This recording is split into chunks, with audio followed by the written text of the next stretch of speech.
ഞാൻ കല്യാണം കഴിക്കും ഇന്ന സമയത്ത് എന്നും പറയുന്നില്ല, കല്യാണം കഴിക്കില്ല എന്നും പറയുന്നില്ല. It will happen. അത് നടക്കേണ്ട സമയത്ത് അത് നടക്കും, അത്രേ ഉള്ളൂ. ഇത് നിലവിലെ സംഭവിക്കട്ടെ, അതിനായിട്ടുള്ള പ്ലാനിങ് പരിപാടികളൊന്നുമില്ല മാത്രമാണ്. ബ്രോ, പ്ലാനിങ് പരിപാടി എന്ന് പറഞ്ഞു കഴിഞ്ഞാൽ ഞാനിപ്പോ ഇന്ന് പറയാണ്, എന്റെ ഈ ദിവസം ഈ മാസം ഞാൻ കല്യാണം കഴിക്കും. അതിന് ചെറുക്കനെ കൊണ്ടുവരൂ, ബാക്കി കാര്യങ്ങൾ റെഡിയാക്കൂ. അങ്ങനെ നമ്മളൊക്കെ എങ്ങനെ പറയാ? അത് ഇറ്റ് വിൽ ഹാപ്പൻ. അതിന്റെ സമയമാകുമ്പോ ഇറ്റ് വിൽ ഹാപ്പൻ.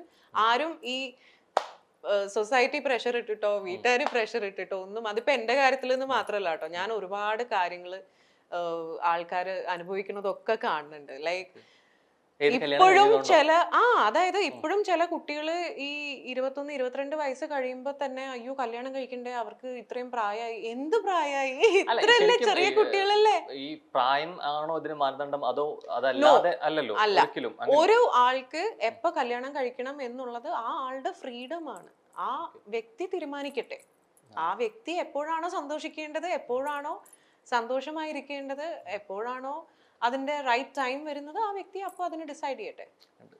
ശരിക്കും ഒരാളായിട്ട് കണ്ട് പരിചയമായി സംസാരിക്കാനൊക്കെ it actually takes a lot of time for me. അപ്പൊ ഈ പബ്ലിക് പ്ലേസിൽ വന്നു കഴിഞ്ഞാൽ ആളുകൾ തിരിച്ചറിയരുത് എന്നാണ് ആഗ്രഹം. എന്റെ ഉള്ളിന്റെ ഉള്ളിൽ അത് തന്നെയാണ്. അങ്ങനെയാണ്. ഇത്രയും ഒരു സെലിബ്രിറ്റി ട്രാക്കിൽ വന്നു, ഇത്രയധികം വർഷമായിട്ട് ഇൻഡസ്ട്രിയിലുണ്ട്, എന്നിട്ട് പോലും അങ്ങനെയൊക്കെ പറഞ്ഞു കഴിഞ്ഞാല് ഇപ്പൊ പണ്ട് പറഞ്ഞിട്ടുണ്ട് നെസ്റ്റുമൊക്കെ ലുലുമാളിൽ പോയിട്ടുള്ളത് പറഞ്ഞിട്ടിട്ടുകൊണ്ടാണെന്നുള്ളത്. ഇതേ ചോദ്യം രാജുവിന്റെ അടുത്ത് ഒരിക്കൽ ചോദിച്ചപ്പോ രാജേട്ടൻ പറഞ്ഞു, ഞാൻ ഈ ഹൈറ്റും വെച്ചിട്ട് പറഞ്ഞിട്ട് പോയി കഴിഞ്ഞാൽ ആൾക്കാർ ഓടിയെത്തുന്നു പറഞ്ഞു.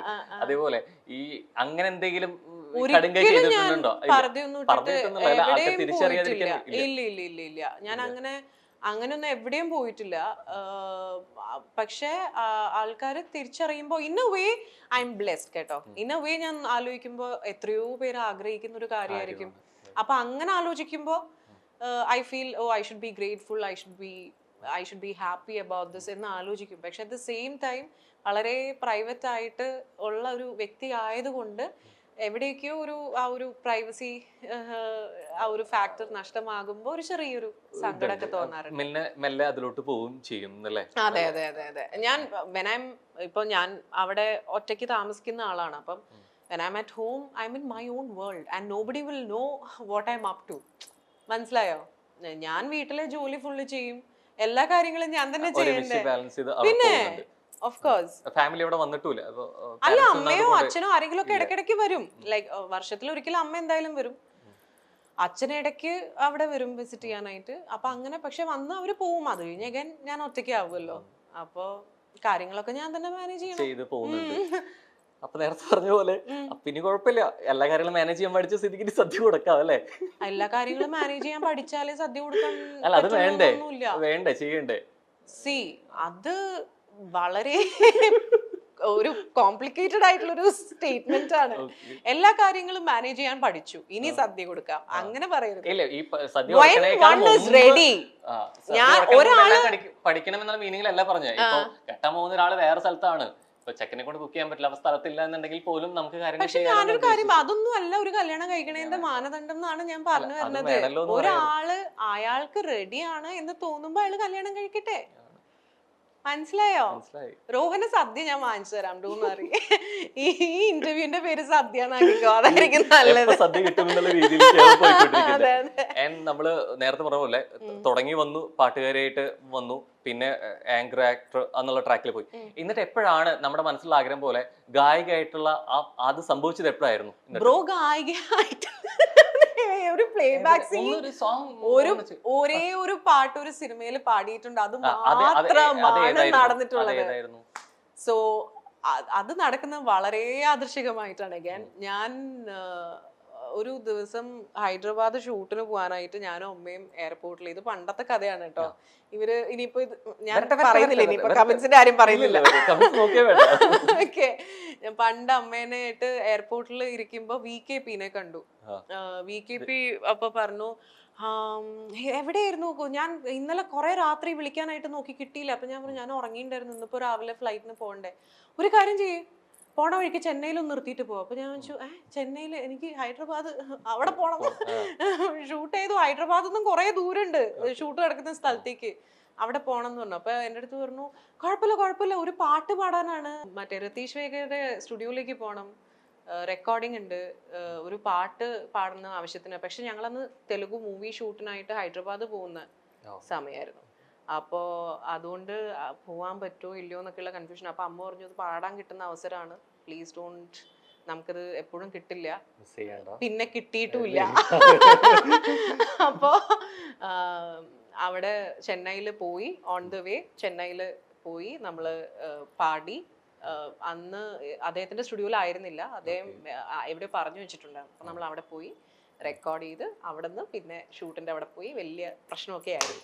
മലയാളികൾക്ക് ഏറെ പ്രിയപ്പെട്ട നായികയാണ് മീര നന്ദൻ. ദിലീപിന്റെ നായികയായി മുല്ല എന്ന സിനിമയിലൂടെ വെള്ളിത്തിരയിലേക്ക് എത്തിയ നടിയാണ് മീര.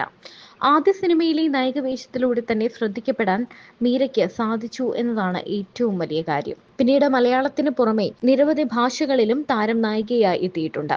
എന്നാൽ ഇപ്പോൾ ദുബായിൽ RJ ആയിരിക്കുകയാണ് മീര. നല്ല അവസരങ്ങൾ വന്നാൽ അഭിനയത്തിലേക്ക് മടങ്ങി വരാൻ താരം ഒരുക്കവുമാണ്. കഴിഞ്ഞ കുറച്ച് വർഷങ്ങളായി ഗ്ലാമർ ലോകത്ത് നിന്ന് മാറിയ നടി ദുബായിലെ ഒരു റേഡിയോയിൽ RJ ആയിട്ട് വർക്ക് ചെയ്യുകയാണ്. മാസങ്ങൾക്ക് മുൻപ് മീര വിവാഹിതയാവുകയും ചെയ്തു. ഇതോടെ മീരയെക്കുറിച്ചുള്ള കൂടുതൽ വിശേഷങ്ങൾ അറിയാൻ കാത്തിരിക്കുകയായിരുന്നു ആരാധകർ. ഇപ്പോൾ ഭർത്താവിനൊപ്പമുള്ള പുതിയ ചിത്രങ്ങൾ നടി ഇടയ്ക്കിടെ പങ്കുവച്ചിട്ടുമുണ്ട്. നടിമാർക്ക് നേരെ സൈബർ ആക്രമണം ഉണ്ടാവുക എന്നത് സാധാരണ കാര്യം തന്നെയാണ്. ഇതിനിടെ മീരയ്ക്ക് പലതവണ വിവാഹത്തിന് മുൻപും ശേഷവും ഒക്കെ സൈബർ ആക്രമണങ്ങൾ ഉണ്ടായിട്ടുണ്ട്. ലണ്ടനിലെ അക്കൗണ്ടന്റ് ആണ് ശ്രീജു. ശ്രീജു ആണ് മീരയുടെ ഭർത്താവ്. ലണ്ടനിൽ അക്കൗണ്ടന്റ് ആണ് ശ്രീജു.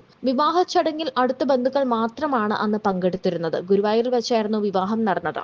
മാട്രിമോണിയൽ സൈറ്റ് വഴി പരിചയപ്പെട്ടെങ്കിലും പിന്നീട് മീരയെ കാണാൻ ശ്രീജു ലണ്ടനിൽ നിന്ന് ദുബായിലേക്ക് എത്തുകയും ചെയ്തിരുന്നു. അങ്ങനെ ഇരുവരും കണ്ടുമുട്ടിയെന്നും പ്രണയത്തിലും ആകുന്നു. അവരുടെ ജീവിതകാലം മുഴുവൻ ഒരുമിച്ച് ചെലവഴിക്കാൻ തീരുമാനിക്കുന്നു. അങ്ങനെയാണ് നിരവധി പോസ്റ്റുകളിലൂടെയൊക്കെ വന്നത്. കൊച്ചി എളമക്കര സ്വദേശിയാണ് മീര നന്ദൻ. 2008 റിലീസായ മുല്ലയ്ക്ക് പുറമെ തൊട്ടടുത്ത വർഷം വാൽമീകി എന്ന ചിത്രത്തിലൂടെ തമിഴിലും 2011 ജയ് ബോലോ തെലങ്കാന എന്ന ചിത്രത്തിലൂടെ തെലുങ്കിലും 2014 കരോട്ട്പതി എന്ന ചിത്രത്തിലൂടെ കന്നഡയിലും താരം തുടക്കം കുറിച്ചിരുന്നു. ബ്രോ, പ്ലാനിങ് പരിപാടി എന്ന് പറഞ്ഞു കഴിഞ്ഞാൽ ഞാനിപ്പോ ഇന്ന് പറയാണ്, എന്റെ ഈ ദിവസം ഈ മാസം ഞാൻ കല്യാണം കഴിക്കും. അതിന് ചെറുക്കനെ കൊണ്ടുവരൂ, ബാക്കി കാര്യങ്ങൾ റെഡിയാക്കൂ. അങ്ങനെ നമ്മളൊക്കെ എങ്ങനെ പറയാ, അത് ഇറ്റ് വിൽ ഹാപ്പൻ. അതിന്റെ സമയമാകുമ്പോൾ ഇറ്റ് വിൽ ഹാപ്പൻ.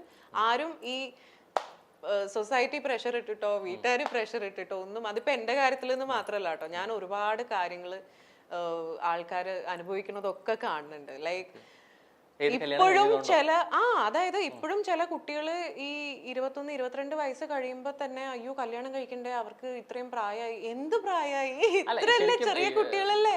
ഈ പ്രായം ആണോ ഇതിന് മാനദണ്ഡം, അതോ അതല്ലാതെ അല്ലല്ലോ? അല്ല, ഒരു ആൾക്ക് എപ്പോ കല്യാണം കഴിക്കണം എന്നുള്ളത് ആ ആളുടെ ഫ്രീഡം ആണ്.